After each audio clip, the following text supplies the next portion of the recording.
ચાલો વાર્તા સાંભળવી છે ને? આજે આપણે બહાદુર ચકલીની વાર્તા કહેવાની છે. કેવી ચકલી? તમે બધા કેવા છો? બહાદુર છો કે બીકણા? હે? જે કોઈથી નો બીવે એને શું કહેવાય? બહાદુર કહેવાય ભાઈ. તો એક હતા ચકલીબાઈ. કોણ હતું? ચકલીબાઈ તો ભાઈ એક દિવસ ફર ફર ફર ઉડતા ઉડતા રાજાજીના ઘેર જવા નીકળ્યા. હો ભાઈ, ચકલીબેન તો રાજાના ઘેર જતા હતા ને, ત્યાં તો રસ્તામાં એને એક કૂકડો મળ્યો. કોણ મળ્યું? કૂકડો તો ભાઈ ચકીબેનને પૂછવા માંડ્યો. એ કે ચકીબેન તમે ક્યાં ચાલ્યા? તો ચકીબેન શું બોલ્યા ખબર છે? રાજાને ઘેર જાવાજી, દાડમ દાણા ખાવાજી, ફુવારામાં નાવાજી, રાણીના ખોળે બેસવાજી. ચકીબેન તો આમ બોલ્યા ભાઈઓ. તો કૂકડો તો કે હે ચકીબેન, તમને રાજાની બીક નથી લાગતી? હે, તમને રાજાની બીક ન લાગે? આમ કુકડાભાઈએ પૂછ્યું. તો ચકલીબેન હતા ને, એ બોલ્યા કે બીએ મોટા પાડા અને બીવે મોટા હાથી, હું તો નાની ચકલી, હું સીધને બીવ. હે, મને કાંઈ બીક લાગતી નથી. તો ભાઈ કૂકડો તો ખુશ થઈ ગયો કે અરે આ ચકલીબેન તો કેવા બહાદુર છે, બીતાય નથી, એને તો કાંઈ બીક લાગતી નથી. એટલે કુકડાભાઈ તો ભાઈ ખુશ થઈ અને એણે સરસ મજાની એક એની કલગી ચકલીબેનને આપી. અને ચકલીબેન તો આગળ આગળ ચાલ્યા. જ્યાં થોડુંક ચાલ્યા ને ભાઈ આગળ, ત્યાં તો એને એક મોર સામો મળ્યો.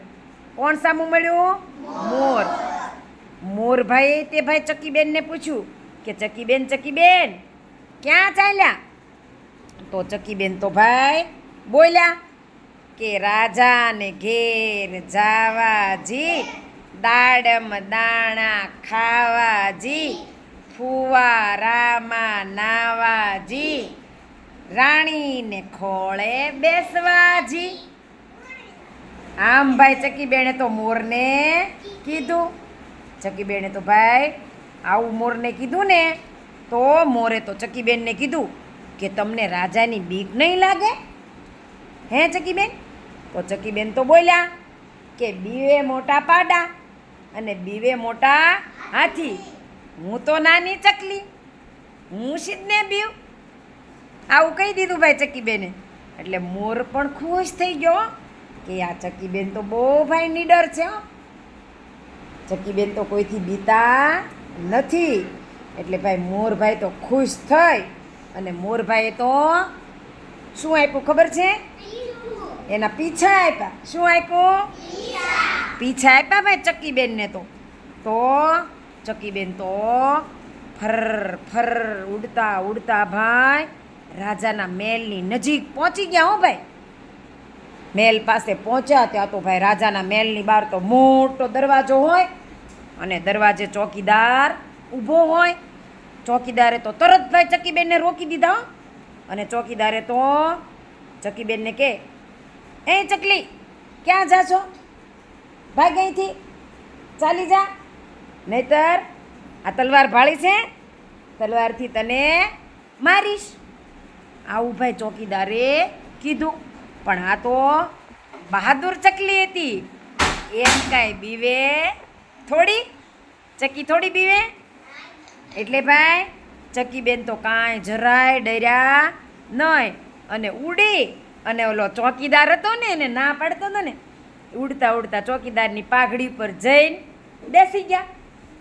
ફર કતાકને બેઠા ને ત્યાં તો ભાઈ ચોકીદાર ડરી ગયો એકદમ.